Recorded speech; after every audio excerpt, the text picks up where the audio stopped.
Good morning students. पिछले topic में हमने कूलाम का नियम पढ़ा था सदिश रूप में भी, और इस कूलाम के नियम से संबंधित आपको क्या बातें आनी चाहिए उसके रिगार्ड में आपसे मैं 2-3 क्वेश्चन बोर्ड पे डिस्कस करूंगा। कूलाम का नियम दो बिंदु आवेशों के मध्य लगता है।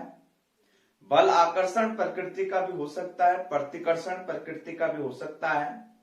तो पहला क्वेश्चन जो बनता है बच्चों 1 नंबर का, वो पहला क्वेश्चन है कि अगर मान लो Q1 into Q2 is greater than of 0, और दूसरा बनता है Q1 into Q2 is less than of 0, तो इन दोनों आवेशों के बीच में बल की क्या प्रकृति होगी।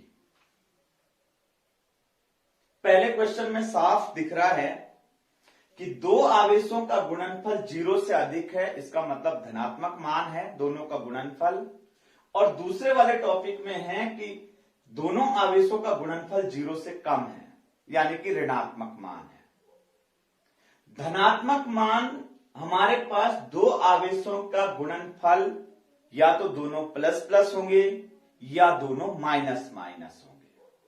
इसका मतलब यह हुआ कि 0 से अधिक मान या तो प्लस प्लस आवेश के लिए आएगा या माइनस माइनस आवेश के लिए आएगा। दोनों समान प्रकृति के होंगे, इसलिए समान प्रकृति के आवेशों में हमेशा प्रतिकर्षित बल लगेगा, यानी कि इस स्थिति में बल प्रतिकर्षण प्रकृति का होगा। जबकि यहां पर 0 से कम है। 0 से कम का मतलब है ऋणात्मक मान। ऋणात्मक मान ये तभी होगा जब इन दोनों में से एक धनात्मक होगा और एक ऋणात्मक होगा, यानी कि एक आवेश धनात्मक है तो दूसरा आवेश ऋणात्मक है। जब एक धनात्मक और एक ऋणात्मक होंगे तो दोनों आवेश होंगे विपरीत प्रकृति के, और विपरीत प्रकृति के आवेशों के मध्य हमेशा बल आकर्षण प्रकृति का होता है। ग्रेटर देन 0 प्रतिकर्षण, सॉरी लेस देन 0,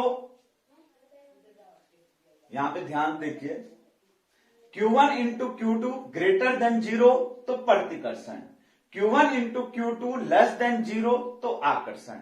इस बात को आप अपने दिमाग में बिल्कुल अच्छे ढंग से बिठा लीजिए। क्वेश्चन नंबर 3 इसके रिगार्डिंग में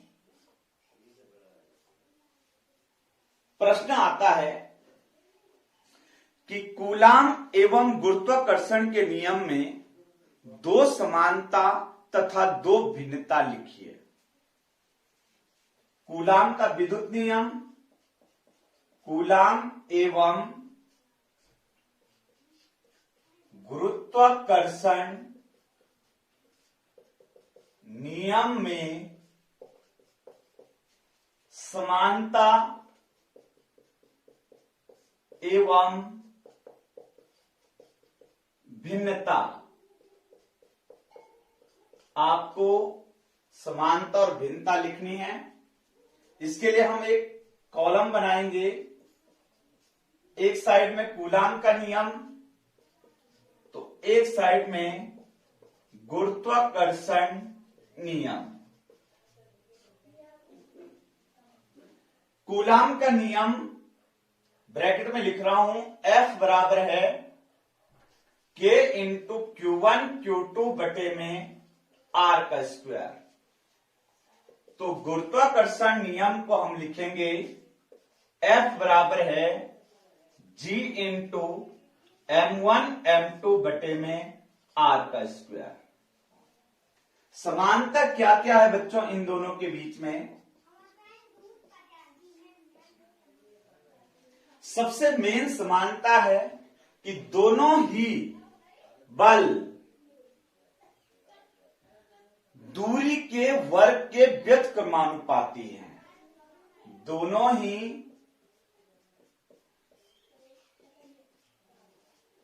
दूरी के वर्ग के व्युत्क्रमानुपाती हैं। दूसरे नंबर की समानता है दोनों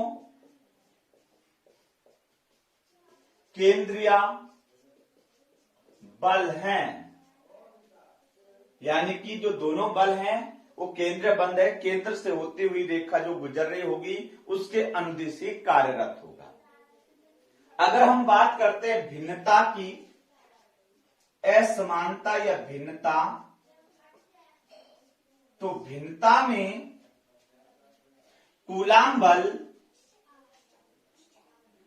आकर्षण और प्रतिकर्षण, आकर्षण एवं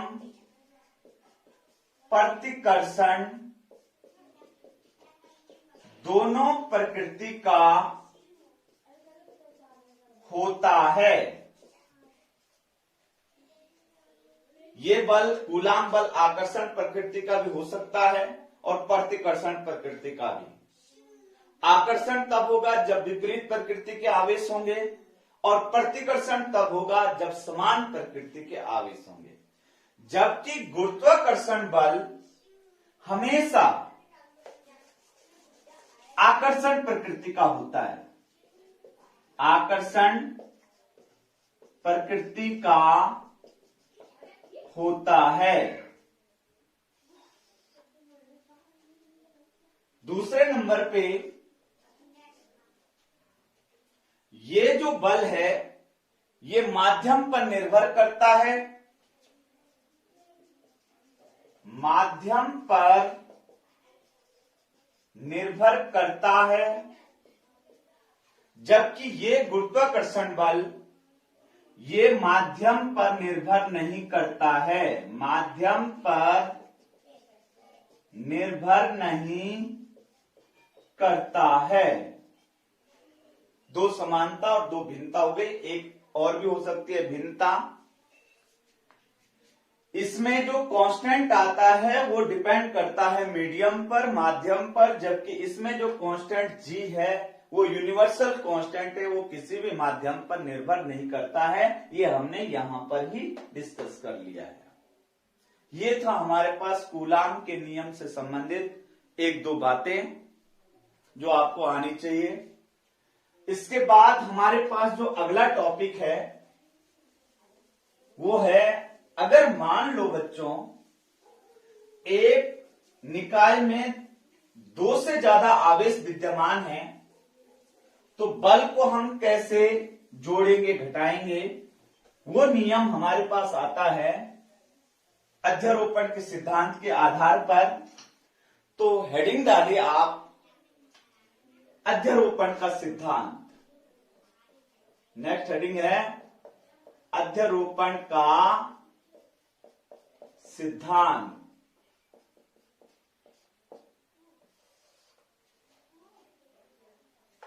अध्यारोपण का सिद्धांत क्या कहता है? भाई दो आवेशों के बीच में जो बल लग रहा है उसको हमने कूलाम ने डिफाइन कर लिया, लेकिन मान लो अगर किसी निकाय में दो से ज्यादा आवेश हैं तो तब जो बल हम ज्ञात करेंगे वो अध्यारोपण के सिद्धांत के आधार पर ज्ञात करेंगे। इस सिद्धांत का जो परिभाषा है, परिभाषा लिखिए आप, किसी निकाय में दो से अधिक आवेशों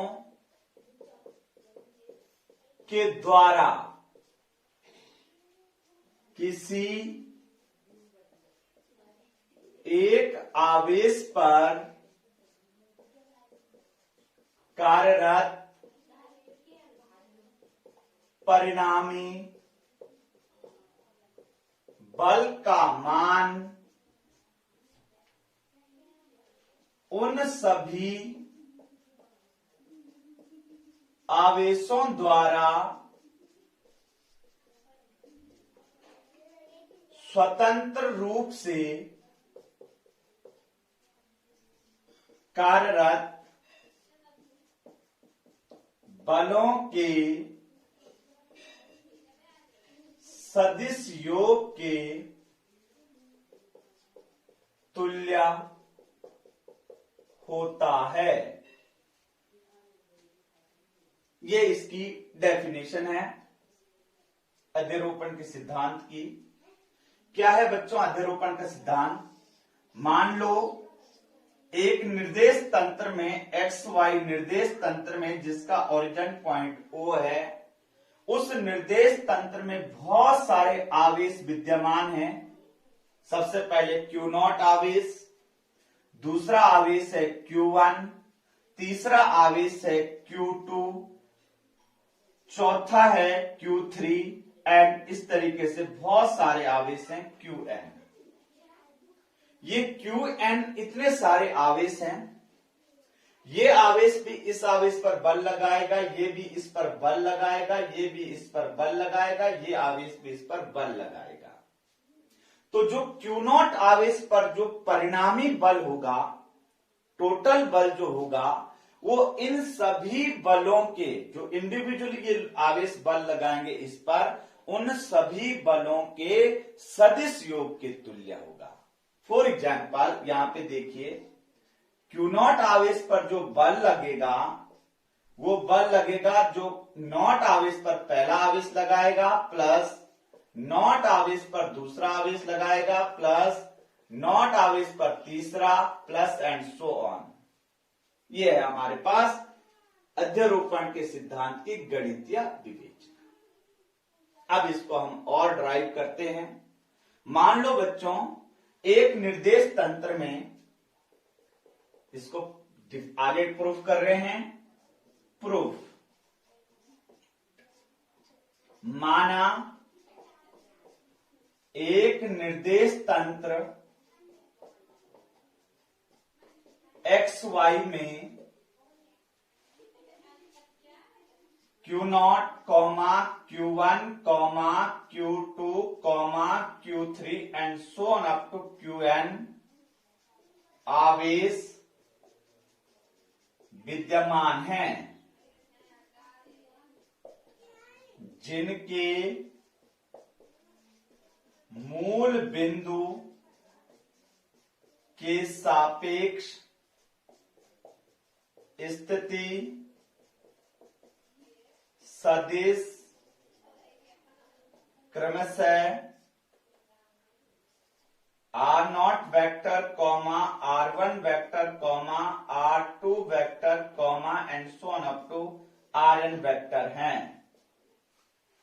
ये इन आवेशों के मूल बिंदु के सापेक्ष स्थिति सदिश है।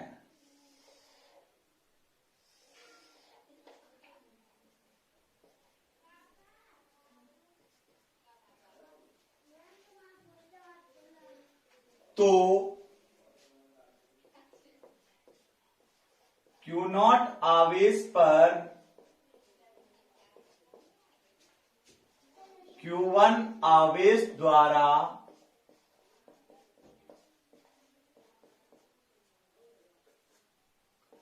कार्यरत बल F/0 ड्यू टू 1, ये आवेश इस नॉट आवेश पर एक बल लगाएगा। इस बल का मान है 0,1 और इसका मान आएगा सदिश रूप में आपने पढ़ रखा है, that is equal to 1/4 pi epsilon naught Q0 into Q1 बटे में R01 वेक्टर के मैग्नीट्यूड का स्क्वायर और R01 यूनिट का, इक्वेशन नंबर 1। ये सदिश रूप में आपने पिछले टॉपिक में पढ़ लिया था कैसे लिखना है। फर्क सिर्फ इतना है कि पिछले सदिश रूप में हमने 1 और 2 लिए थे, तो यहां पर है 0,1। इसी प्रकार Q0 आवेश पर Q2 आवेश द्वारा कार्यरत बल, तो 0 to 1 की जगह पे 2 सब्स्टिट्यूट करना है। 1/4 pi epsilon naught Q0 Q2 oblique R02 vector के मैग्नीट्यूड का स्क्वायर R02 यूनिट का। इसको हम डिटेल में पहले कर चुके हैं, इसलिए इसके बारे में ज्यादा डिस्कस करने की जरूरत नहीं है। 2 वाला आवेश भी इस पर बल लगाएगा, नॉट वाले आवेश पर F02। ऐसे ये 3 वाला आवेश लगाएगा बल इस पर F03 and so on up to Fn। ये सारे इस पर बल लगाएंगे एंड सो ऑन। ऐसे आगे बढ़ते हुए जितने भी आवेश विद्यमान होंगे वो सभी बल लगाएंगे। तो Q0 आवेश पर Qn आवेश द्वारा कार्यरत बल, तो F0n vector equal to 1/4 pi epsilon naught k की वैल्यू है Q0 into Qn oblique R0n vector के मैग्नीट्यूड का स्क्वायर और R0n यूनिट का। Equation number n। इतने बल लगेंगे Q0 आवेश पर। आगे आप लिखेंगे, देख लीजिए आराम से। अगर इस चित्र को बनाने में दिक्कत आ रही है तो आप बच्चों इसका एक और आराम से बेस्ट चित्र बना सकते हैं शॉर्टकट फॉर्म में। आपने ये XY निर्देश तंत्र लिया है जिसका ओरिजिन बिंदु O है। इस निर्देश तंत्र में ये Q0 आवेश है, यहां Q1 आवेश, यहां Q2 आवेश, यहां पे Q3 आवेश, और इनके स्थिति सदिश मैं नहीं बना रहा हूं। ये आवेश इस पर बल लगा रहा है F01। तो ये वाला आवेश जो बल लगाएगा 3 वाला आवेश वो इधर को लगाएगा F03। ऐसे 2 वाला बल लगाएगा F03। ये भी आप बना सकते हो शॉर्टकट फॉर्म में। आप भले इसको डॉट डॉट करके बना लो स्थितियों को, लेकिन जो बल है उसको डार्क लाइन से बनाओगे। ये हमारे पास इसका Q0 आवेश पर बल लग रहे हैं और सभी आवेश लगा रहे हैं। तो परिणामी बल हम कैसे लिखेंगे, इनकी अलग अलग आपने इक्वेशन भी लिख ली है। अब अध्यारोपण का सिद्धांत क्या कहता है कि जो इस Q0 आवेश पर टोटल बल लग रहा है वो इन सभी बलों के सदिश योग के बराबर होगा। तो आप आगे लिखेंगे इससे आगे की लाइन, अध्यारोपण के सिद्धांत से, अध्यारोपण के सिद्धांत से, अध्यारोपण के सिद्धांत से F0 आवेश पर जो परिणामी बल लगेगा 0-1 पहला आवेश लगाएगा, दूसरा लगाएगा, तीसरा लगाएगा एंड सो ऑन। समीकरण 1, 2, 3 से मान रखने पर समीकरण 1, 2, 3 एंड सो ऑन n से अगर हम मान रखते हैं, मान रखने पर तो F0 आवेश पर जो बल लगेगा इसका मान हम समीकरण 1 से रखते हैं 1/4 pi epsilon naught Q0 Q1 R01 vector के मैग्नीट्यूड का स्क्वायर R01 यूनिट का, प्लस दूसरे आवेश के लिए लिखेंगे 4 pi epsilon naught Q0 Q2 R02 vector के मैग्नीट्यूड का स्क्वायर R02 यूनिट का, plus and so on. nth आवेश के लिए लिखेंगे 1/4 pi epsilon naught Q0 into Qn R0n vector के मैग्नीट्यूड का स्क्वायर और R0n यूनिट का। इन सभी में अगर हम कॉमन लेते हैं तो हमारे पास कॉमन आ जाएगा 1/4 पाई एप्सिलॉन नॉट, कॉमन आ जाएगा F0 पर जो फोर्स लगेगा 1/4 pi epsilon not into Q0, ये कॉमन आ गया और बाकी बच गया बच्चों अंदर Q1 बटे में R01 वेक्टर के मैग्नीट्यूड का स्क्वायर R01 यूनिट का, plus Q2 upon R02 vector के मैग्नीट्यूड का स्क्वायर R02 यूनिट का प्लस एंड सो ऑन। ये कंटिन्यू आपके पास चलता जाएगा। अब ये सभी के हम इस प्रकार से भी लिख सकते हैं, समीशन फॉर्म में भी लिख सकते हैं। Q0 बटे में 4 पाई एप्सिलॉन नॉट समीशन यानी कि सबका योग I equal to 1 to n QI बटे में R0I वेक्टर के मैग्नीट्यूड का स्क्वायर और R0I यूनिट का। ये हमारे पास हो गया अध्यारोपण का सिद्धांत। और क्या कह रहा है ये कि सभी बलों के सदिश योग के तुल्य होता है जो परिणामी बल आएगा। डिटेल इसकी और भी आप इसको दूसरे तरीके से लिख सकते हैं, लेकिन फिलहाल यहां तक आप अगर करते हैं तो आपका टॉपिक क्लियर पूरा हो जाता है। एक बात ध्यान रखना बच्चों, इसको लिखने का तरीका सुन लो।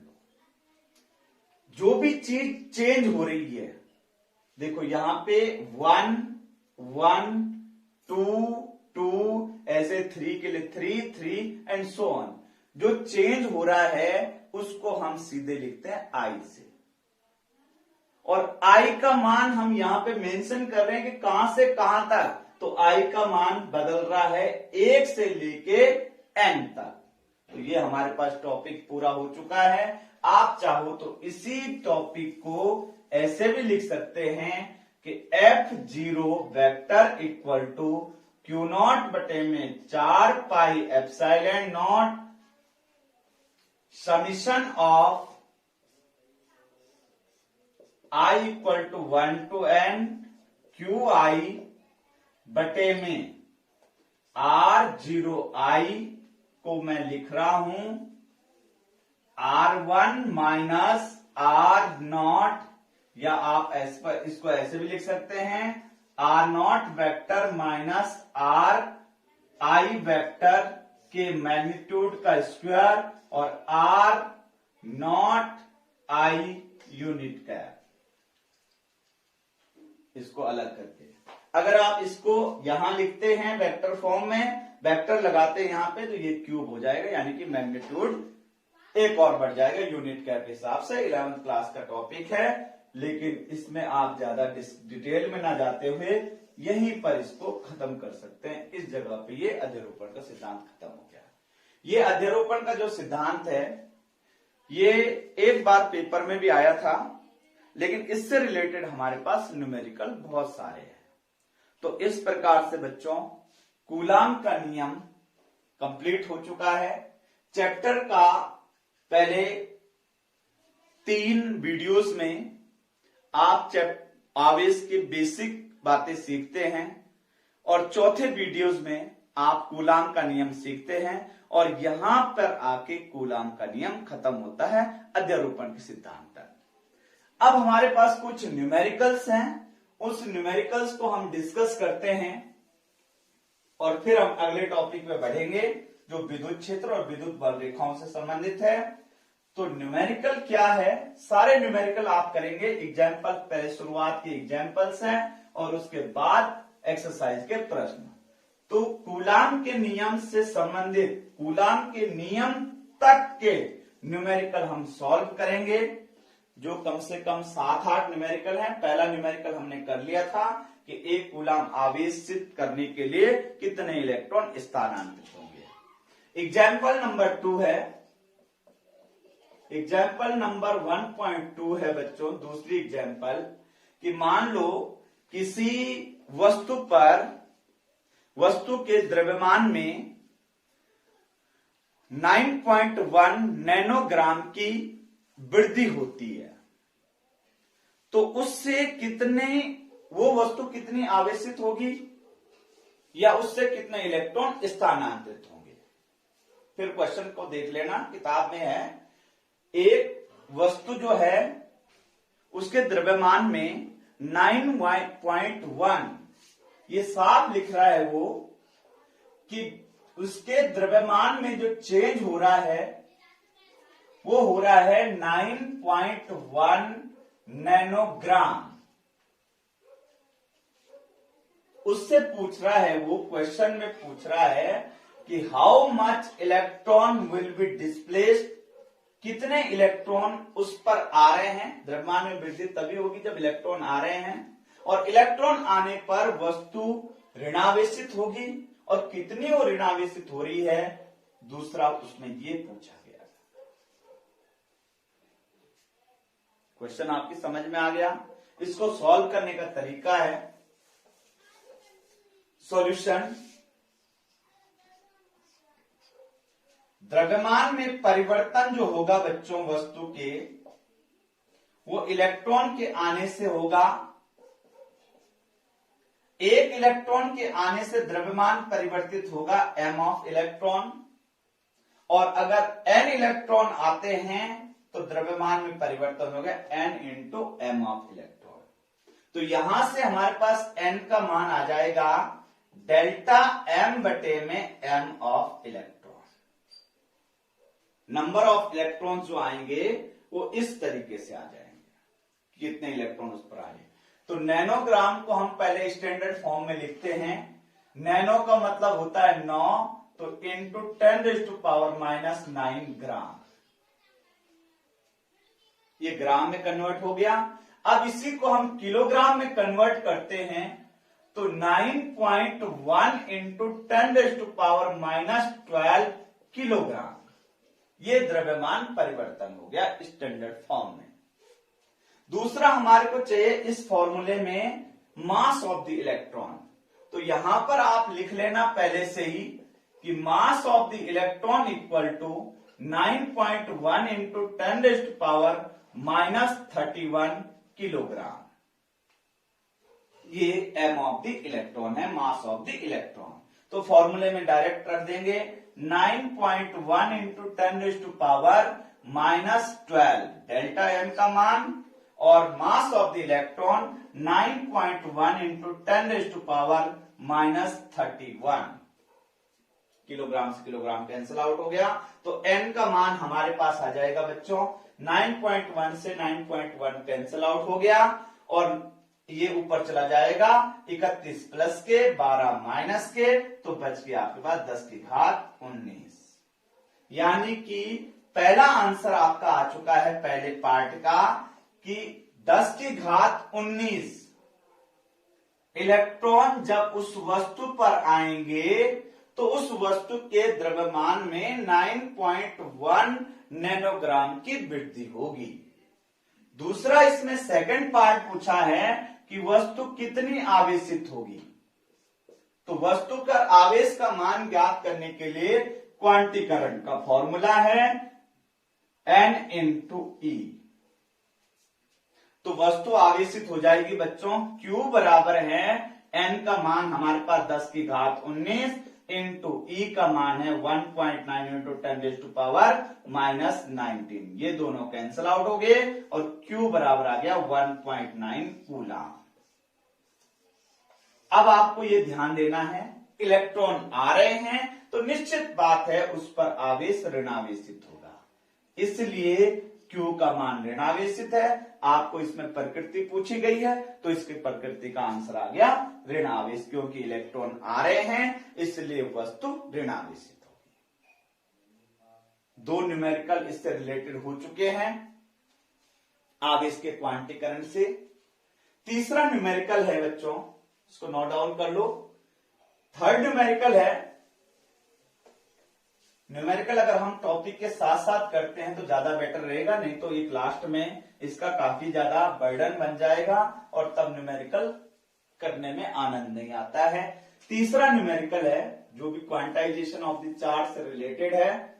एग्जाम्पल नंबर 1.3, इसमें कह रहा है ये कि एक कप जल में धनावेश एवं ऋणावेश की मात्रा ज्ञात कीजिए। एक कप जल यानी कि 250 ग्राम जल में पॉजिटिव एवं नेगेटिव आवेश ज्ञात कीजिए। सबसे पहली बात आपको ये याद रखना है कि अगर आपसे कोई पूछे कि 1 कप जल पर कुल कितना आवेश है, तो 0 आवेश है, क्योंकि जितना उसमें प्लस होंगे उतने ही उसमें माइनस होंगे। हमारे को ये दोनों अलग अलग तरीके से ज्ञात करने हैं। सबसे पहले बच्चों हम ये ज्ञात करेंगे कि 1 कप जल में कितने मोल है। तो सॉल्यूशन देख लीजिए, किताब में ये बड़ा शॉर्टकट कर रखा है, आप इसको डिटेल में अच्छे ढंग से समझ लीजिए। केमिस्ट्री से रिलेटेड भी है, थोड़ा अंग्रेजी में लिख रहा हूं। Number of mole in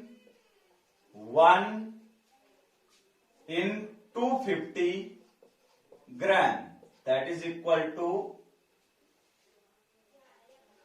250 gram जल है और 1 मोल का द्रव्यमान होता है 18 ग्राम, तो 250 बटे में 18, ये आ जाएगी हमारे पास मोलों की संख्या।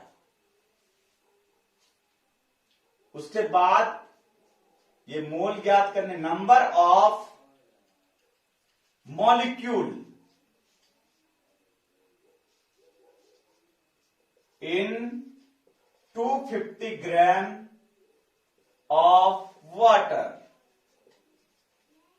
दैट इज इक्वल टू, इतने मोलों की संख्या है 250 बटे में 18, और 1 मोल में अणु होंगे एवोगाद्रो संख्या के बराबर 6.023 इंटू 10⁻23।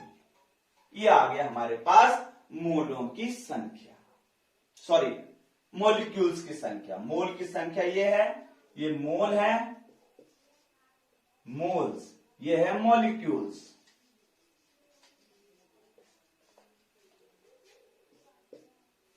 अब हमारे को धनावेश ज्ञात करना है।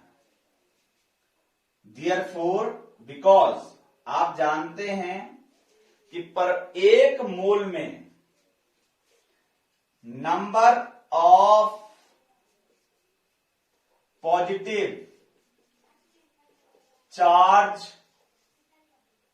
ऑन 1 मॉलिक्यूल ऑफ वाटर, पानी के 1 अणु में धनात्मक आवेश होते हैं बच्चों, प्रोटॉन होते हैं 10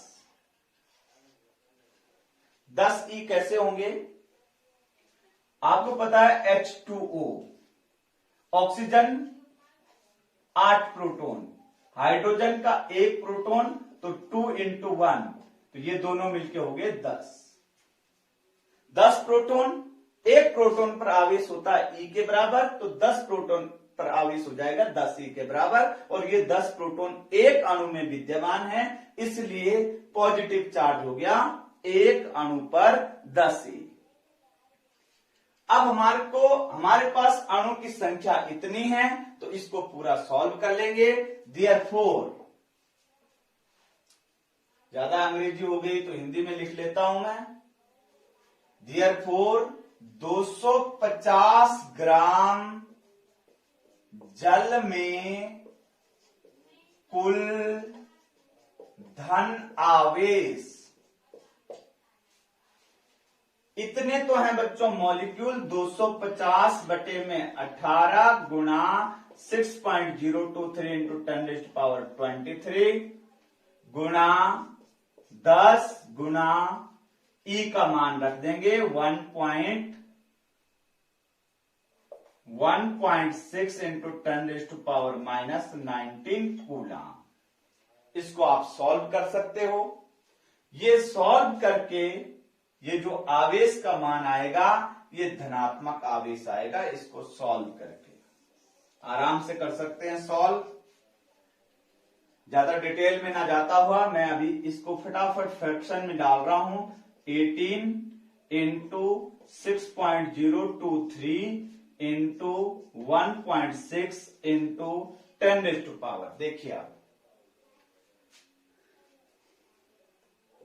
1 0 ये है, 1 0 ये है, दोनों जीरो मिलके हो गए 10 की घात 25। 10 की घात 25 में से 10 की घात 19 घटाएंगे तो 19 और 6 25, यानी कि 10 की घात 6 कूलाम। इसको आप आराम से सॉल्व कर लेना, ये आपका आंसर हो गया है। जितना धनावेश होगा उतना ही ऋणावेश होगा, इसको सॉल्व करके आसानी से कर सकते हैं। ये था हमारे पास 1.3 एग्जाम्पल, 1.4 एग्जाम्पल आसान है, 5 आसान है। इसके बाद जो एग्जाम्पल आपकी थोड़ा टफ बनेगी मैं उसी को सॉल्व करूंगा, क्योंकि इसमें समय बर्बाद हो रहा है। फिर भी बच्चों, अगर आपको बीच में जो भी एग्जाम्पल नहीं आएगी, या तो आप वीडियो के कमेंट्स बॉक्स में डाल लीजिए, और या आप इंडिविजुअली फोन करके आप पूछ सकते हो कि सर ये एग्जाम्पल नहीं समझ में आई, आप अगले वीडियो में उसको समझा दीजिए, तो मैं नेक्स्ट वीडियो में उसको समझा दूंगा। एक दूसरी बात है, इस मंडे से हम 9 बजे ऑनलाइन क्लासेस शुरू करेंगे। आप लोग जो भी ऑनलाइन क्लासेस से डायरेक्ट जुड़ना चाहेगा वो आप प्लीज कांटेक्ट कर सकता है। Thank you.